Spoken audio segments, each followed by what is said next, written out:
ये क्या है? भगवान आदिनाथ, भगवान बाहुबली का मंदिर।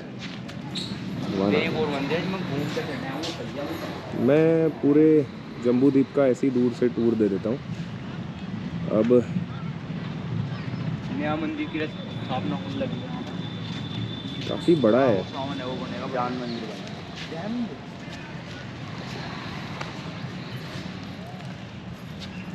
एक्चुअल में यही सबसे ज़्यादा प्रसिद्ध है यहाँ पे। अभी भी यहाँ पे काफ़ी टूरिस्ट हैं जो यही देखने आते हैं। जैनियों ने बहुत ही अच्छे से एक अपना एक बगीचा और मंदिर के साथ कुछ सही सी चीज़ डेवलप की है, जम्बू द्वीप। और इसमें काफ़ी लोग आते हैं, सभी आसपास के जो लोग हैं या दूर दराज के लोग हैं इस जगह तीर्थ करने आते हैं। बहुत बढ़िया है, सुंदर है, तो अच्छा लगा यहाँ आके। लेकिन मेरे को इतना कुछ मालूम नहीं है इनके हिस्ट्री के बारे में और कैसे कहाँ से क्या शुरुआत हुई। बस इतना पता है कि यहाँ उनके 3 तीर्थंकरों के जन्म हुए थे, तो इसलिए ये तीर्थ बन गया है। और बहुत कुछ ऐसे दिन होते हैं जिन पे यहाँ पे बहुत ज़्यादा भीड़ रहती है जैनियों की। तो अब मैं आपको लेके चलूँगा द्रौपदी के। हम वहाँ रहते हैं जहाँ पे हम थे उस टॉपिक पे, कौरव और पांडवों के, जिसकी वजह से मैं यहाँ एक्चुअल में आता हूँ। मैं सच बताऊँ, मेरे को बड़ा कनेक्शन फील होता है जब मैं महाभारत देखता हूँ। तो महाभारत की एक कनेक्शन महाभारत की वजह से कि महाभारत मैंने मतलब जो BR चोपड़ा वाली है, जब वो मेरे ख्याल से 89 में जब आई थी, तो भीष्म का कैरेक्टर और अर्जुन, मतलब ज़बरदस्त स्क्रिप्ट है, ज़बरदस्त, बहुत ही बेहतरीन। तो उस जगह से उस पूरी कहानी में मैं इतना खोया था कि उसके बाद जब मुझे लगा कि यार हमारे पास ही वो जगह है जिस पर ये युद्ध हुआ, जिस बात पर जिस कारणों पर, जो लोग जिनकी वजह से कौरव यहीं के थे, कौरवों की राजधानी हस्तिनापुर। तो देखना चाहता था कि यार यहाँ कैसी सभ्यता रही थी पहले। तो मेरा तो इंटरेस्ट इसलिए जनरेट हुआ, इसीलिए मैं यहाँ आया करता था।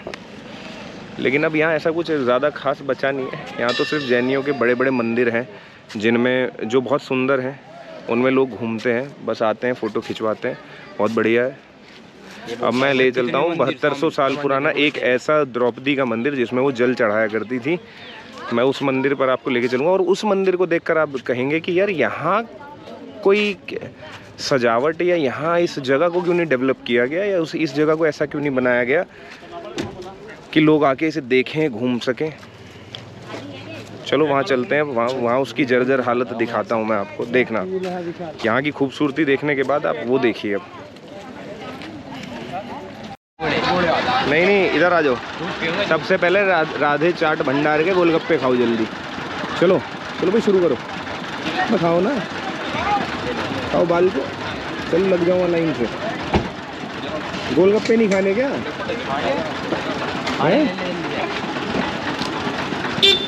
अरे बताओ, खाने गोलगप्पे? हाँ तो वहाँ जाओ ना, वहाँ खड़े हो जाओ पीछे जाके। पता नहीं कैसे गधे बालक है, मैं बोल रहा हूँ वहाँ जाके खड़े हो जाओ, खड़े हो नहीं रहे। है।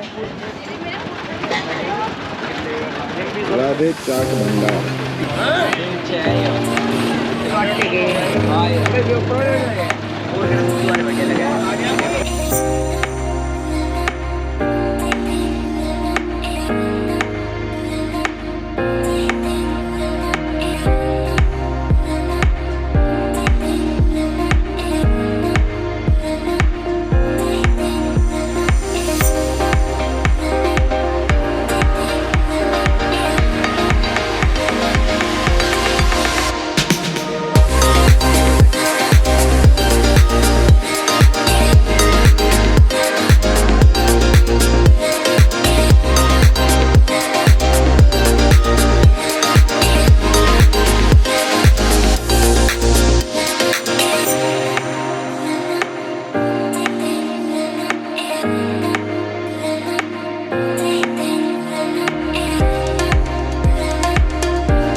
व्यवस्था है।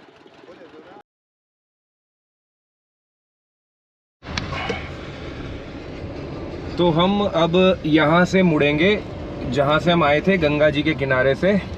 गंगा जी के साइड से ही हमें जंगल और इसके बगल बगल वाली पगडंडी पकड़ के, मतलब छोटी सी एक रोड है जो गंगा जी के बिल्कुल इस पुल के बगल से गई हुई है, इसमें हम मुड़ गए हैं।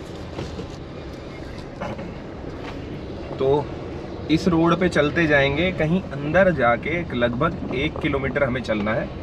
1 किलोमीटर चलने के बाद हमें वो मंदिर मिलेगा। मैं उसकी हालत दिखाना चाहता हूँ कि उस मंदिर में, मतलब वो इतिहास से जुड़ा हुआ ऐसा मंदिर है, उसके बावजूद वहाँ किसी भी प्रकार का, मतलब आप समझिए कि एक बात बताता हूँ कि जैनियों ने तो अपनी जगह को, अपने तीर्थों को लेकर उनके अंदर या जागरूकता है या कोई जो भी, उन्होंने बहुत अच्छे अच्छे पार्क जैसे जम्बूदीप हुआ और अपने लिए बहुत बढ़िया सुंदर सुंदर बिल्डिंग्स जो तैयार करवाई हुई हैं, जिसको दूर दूर से लोग देखने आते हैं। लेकिन कोई भी कौरवों और पांडवों की एक कुरु किंगडम को देखने के लिए ना तो पता नहीं लोगों में ना जिज्ञासा है, ना कोई देखना चाहता है, और ना ही यहाँ पे कुछ ऐसा देखने लायक बचा है। उसकी हालत अभी आप देख लेंगे। एक मंदिर है जिसको शायद ही कोई आता हो देखने, या आसपास के जो गांव के लोग होंगे वही जानते होंगे, इतनी अंदर तक कोई जानता भी नहीं होगा, ना कोई जाता होगा इस जंगल में।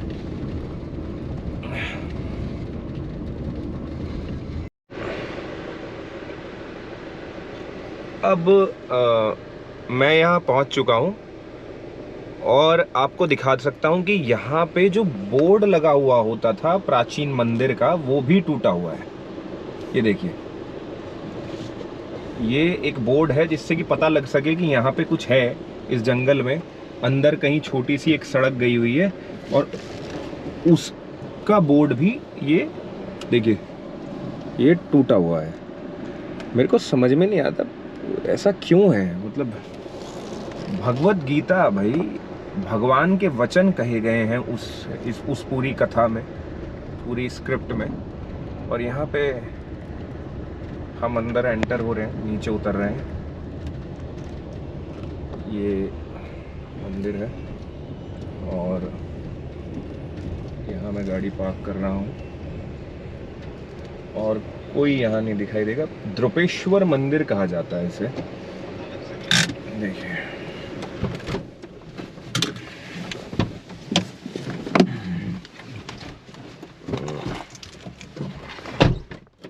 चलिए आइए दिखाते हैं।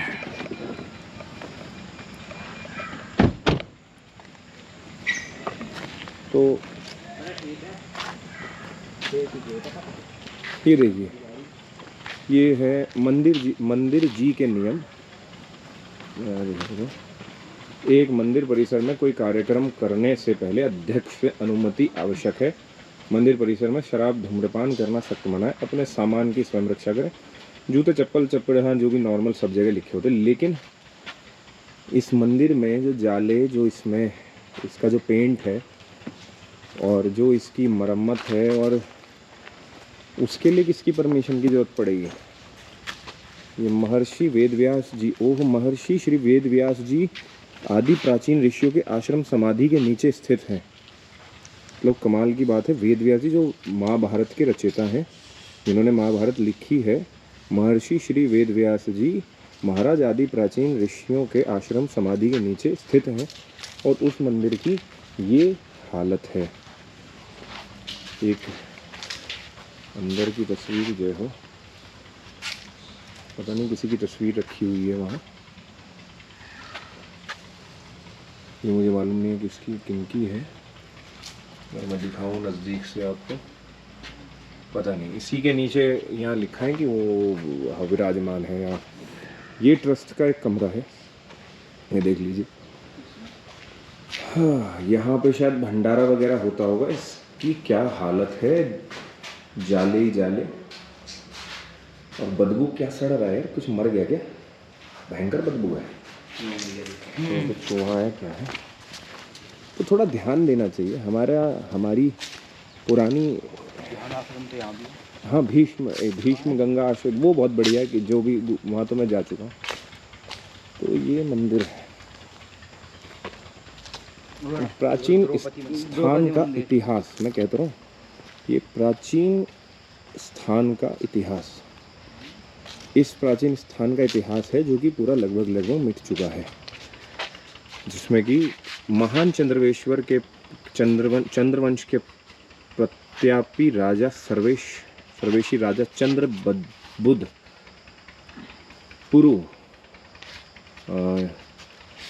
यदि भारत शांतनु व भीष्म पितामह आदि ने इन्हीं प्राचीन शिला अर्चना कर कृति सीमा की मतलब पूरा का पूरा ये आप ये समझिए कि पढ़ा नहीं जा रहा, मतलब इसे दोबारा लिखने की भी रहमत नहीं उठाई गई है। इसको कहा जाता है द्रुपेश्वर महादेव धर्मार्थ ट्रस्ट। अच्छा, ट्रस्ट है हस्तिनापुर मेरठ, उपाध्यक्ष। मतलब पूरा मिट चुका, कोई पढ़ना पड़ेगा भी तो इतिहास को पढ़ नहीं पाएगा ढंग से। तो ये मंदिर है श्री दुपेश्वर महादेव मंदिर। यहाँ पे ये 7200 वर्ष पुराना मंदिर है, 7200 ईयर ओल्ड टेम्पल। मंदिर के द्वार बंद रखे दान पात्र में सुन रहा। तो ये जो मंदिर है, तो मैं यही बात बता रहा हूँ आपको कि ऐसा नहीं है मैं पहले नहीं आया, मैं ये सब चीज़ें आपको क्लियर कर रहा हूँ। बहुत पहले भी आया हूँ और बहुत अच्छा भी लगता है मुझे, बहुत शांति मिलती है यहाँ पे। तो यहाँ मैं बस एक चीज़ दिखाना चाहता हूँ कि कुछ हमारे इतिहास से जुड़ी हुई चीज़ें हैं जिनका हमें ध्यान रखना चाहिए, और जो भी इसकी ट्रस्ट है उसको बराबर इसकी थोड़ी देख रेख करनी चाहिए। जैसे कि जैनी लोग भी अपने मंदिरों की करते हैं, बहुत सुंदर सुंदर भव्य मंदिर बनाए हुए हैं और अलग से बहुत सुंदर सुंदर बिल्डिंग्स बनाई हुई हैं, कोई ध्यान की बहुत अच्छा पार्क मेंटेन किया हुआ है। खैर, तो ये जगह इतनी पुरानी है, यहाँ की वाइब्स भले ही इसका इतना देख रेख नहीं किया गया, लेकिन हाँ यहाँ पे बहुत ही शांति महसूस होती है, अलग ही वाइब्स है। आप ऐसा लगता है कि जैसे आप बहुत हल्का फील कर रहे हो। हालांकि हाँ, द्रौपदी यहाँ मंदिर में जल चढ़ाया करती थी। चल पड़ी। तो हमारी बैटरी लो हो गई थी और बैटरी हम दूसरी में चार्ज नहीं कर पाया था कल रात। वो एकदम से अचानक से प्लान बन गया हस्तिनापुर आने का, तो उसी के चक्कर में बैठे रहे भाई, गाड़ी में चार्ज करते रहे। बैटरी 10-15 मिनट लगी तो 15% ही बैटरी चार्ज हुई है। और गोप्रो में पता नहीं, मेरे में कल ही मैंने ख़रीदा है और उसमें पता नहीं क्या दिक्कत आ रही है कि अचानक से बीच में हैंग हो जाता है। लो बैटरी होने पे भी हुआ एक बार नॉर्मल जब बैटरी थी इसमें तब भी हुआ, और पता नहीं क्या अजीब दिक्कत है कि हैंग हो जाता है और फिर इसकी बैटरी निकालनी पड़ती है मुझे, उसके बाद दोबारा डालनी पड़ती है और फिर उसके बाद ये चालू होता है। तो मैं जाऊंगा जिससे मैंने लिया है उसके पास इसे दिखाने के लिए। तो ये बड़ी प्रॉब्लम है और बैटरी बहुत जल्दी एग्जॉस्ट होती है भाई इसकी। आ जाओ भाई, आ जाओ, आ जा आ जा आ जा। कहाँ गया वो? हाँ ले भाई। तो अब हम द्रौपदी के मंदिर से निकल चुके हैं। उसके बाद अब भीष्म गंगा ध्यान आश्रम करके एक आश्रम, तो इस आश्रम में जाएंगे, भीष्म गंगा मिलन स्थल। अच्छा, निकट द्रुपेश्वर महादेव हस्तिनापुर मेरठ। प्रथम कदम मुक्ति की ओर, प्रथम कदम मुक्ति की ओर। तो चलो हम अपना कदम मुक्ति की ओर बढ़ाता हूँ मैं अपना कदम, ठीक है। बोर्ड है पीछे, बढ़ा रहा हूँ मुक्ति की तरफ अपना कदम। चलो भाई, मुक्ति की तरफ कदम बढ़ाते हैं।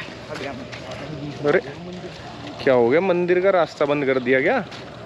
उसका रास्ता बंद कर दिया, क्या किया ये? अरे छोटू, इसका रास्ता कहाँ से है? परेगू?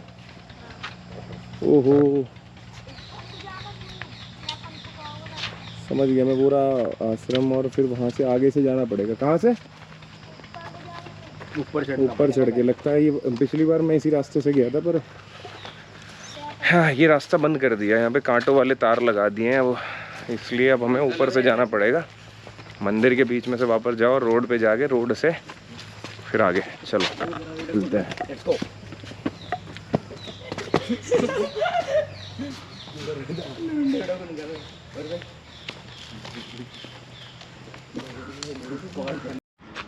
ये हमारे साइड में है गंगा। यहाँ हम आश्रम की तरफ जा रहे हैं।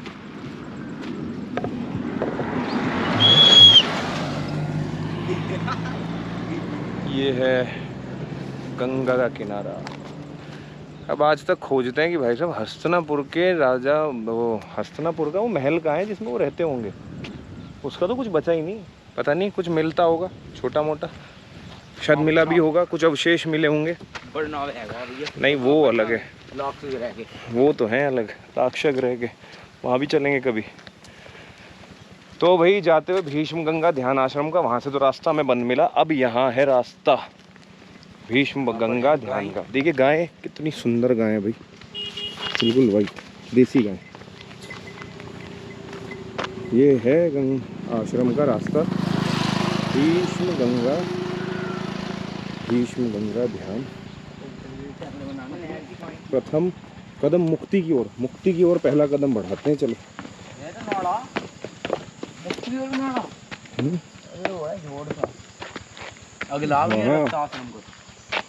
अरे यू ये रास्ता, यू ये आगे तो भाई रास्ता मुक्ति की ओर, भाई रास्ता पर जाएगा। हाँ जा ही रहा मुक्ति की ओर। देखो देखो कहाँ चला गया, पागल है वो तो। हाँ दूसरा नाले में जाके मुक्त हो जाओ। अब आया मुक्ति की ओर,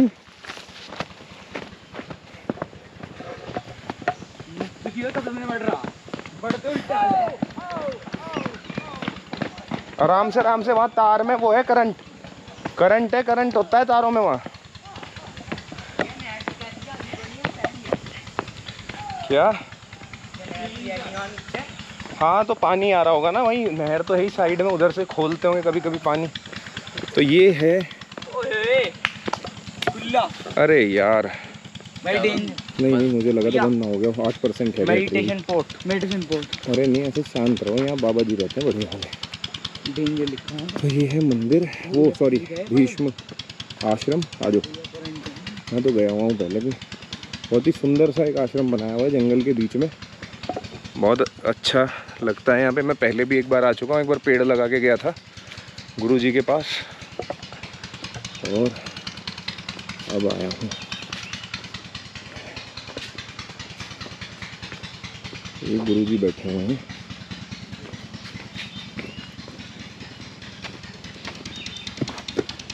नमस्ते गुरुजी, कैसे हैं आप? तो सही वापस। हाँ मैं पेड़ लगा के गया, आपने पेड़ लगवाया था। 2-3 कुर्सी ले आना, जाके कुर्सी लेके आ जाओ। हाँ तुमसे पेड़ लगवाया था। हाँ।